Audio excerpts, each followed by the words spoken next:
Good evening and welcome to Tucker Carlson Tonight. Here is the main thing you need to know about Joe Biden. He is 80 years old, rather. He was born in 1942 in the first half of the last century. The year Biden was born, only 36% of American households had a telephone. Nearly half of them did not have indoor plumbing. Joe Biden turned 80 last November. This fall, he will be 81. If Biden were to serve a second full term as president, he would be 86 years old, in other words, 4 years from 90. These are not trivial facts about Joe Biden. These are the central facts of Joe Biden's life. Joe Biden's age defines him, and all of us. That's true for every person. Age is just a number, you will hear people say, but they are lying to themselves. Age is more than a number. Age is an expression of the core biological reality of human existence, which is that at some point it comes to a close. Age is the way that we chart our progression from birth to death as we pass from this world, as billions before us have, and are replaced by others. That used to be called the cycle of life. No one has ever changed it. No one ever will. So our choice is between accepting a reality we cannot alter or denying that reality even exists. The Democratic Party has chosen the latter. Tomorrow is March 1st. That means a year from today, we'll be in the middle of presidential primary season. Joe Biden has given every indication that he plans to participate in that and that his party is firmly behind him. The DNC has already changed the primary calendar to make South Carolina, which is a machine state where the outcome can easily be scripted, the very first contest. And that was not an accident. It was done. It was changed to help Joe Biden win. Biden says he's strongly considering running again. Biden's wife, of course, says she very much hopes he will run.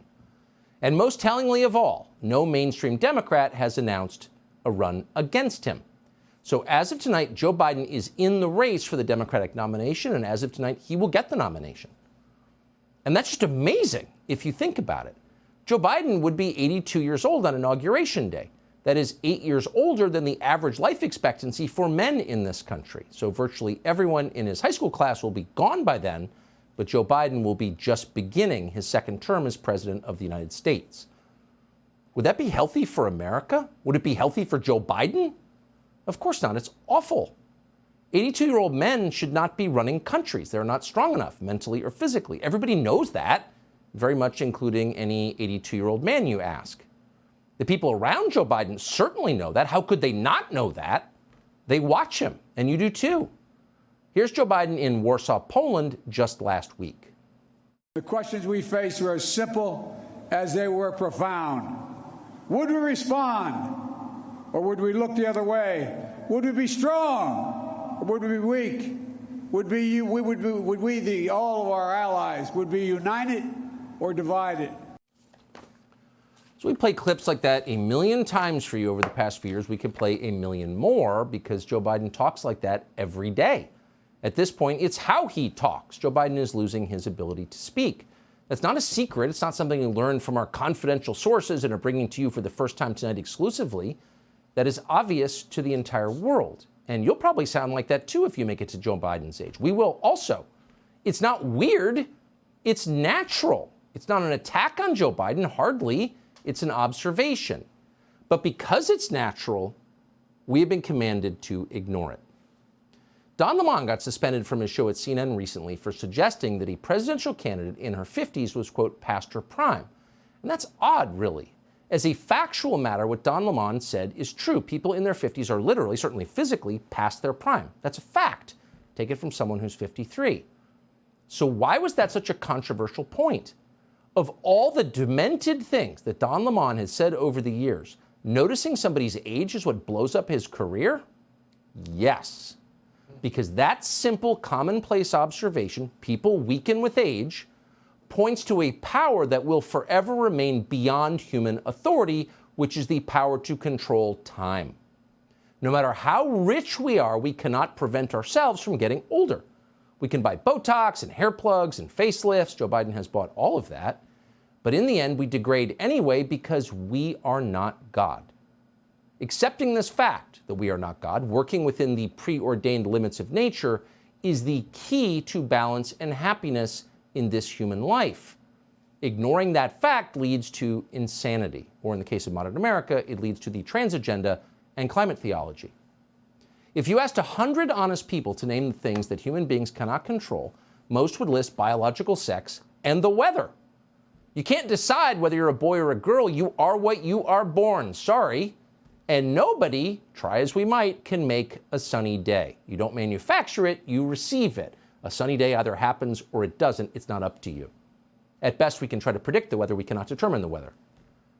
Since the dawn of time, that has been so obvious that almost nobody's ever mentioned it. But saying it out loud is now heresy. And that's because our leadership class is at open war with nature. Nature is the final limit to their power, and so they hate it. They tell us they're in charge of human biology, even of DNA. Trans women are women, they screech. Meet our Lady Admiral.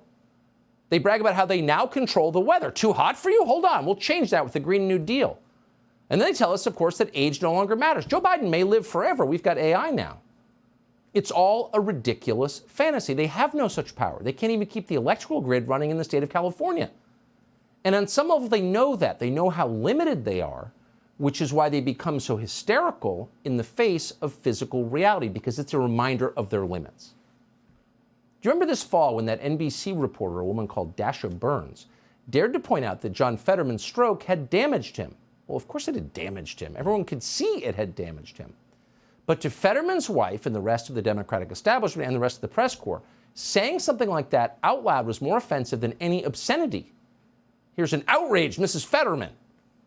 What a disservice that she did to not only my husband, but to anyone facing a disability and working through it. And I don't know how there were not consequences, right? I mean, there are consequences for folks in these positions who are any of the isms. I mean, she was ableist. Well, she's an ableist, howled Giselle Fetterman, because someone had correctly pointed out that her husband was no longer able because he had a stroke. In other words, reality intruded on Mrs. Fetterman's fantasy, and therefore reality itself had to be shouted down and destroyed. You're seeing an awful lot of this attitude, that exact attitude recently, from the people in charge. It's not a healthy sign.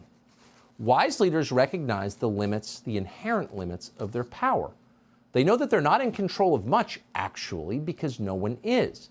You can decide what to have for breakfast, that's up to you, but you cannot decide to become a woman. You can't choose to live to 100. You can't even choose to think clearly at 80. None of that is your choice, even if you're the president. Life, unfortunately, is a sexually transmitted, invariably fatal condition. That's not a bad thing, it's just true. And when you deny it, bad things happen. And they are. Subscribe to the Fox News YouTube channel to catch our nightly opens, stories that are changing the world and changing your life. From Tucker Carlson Tonight.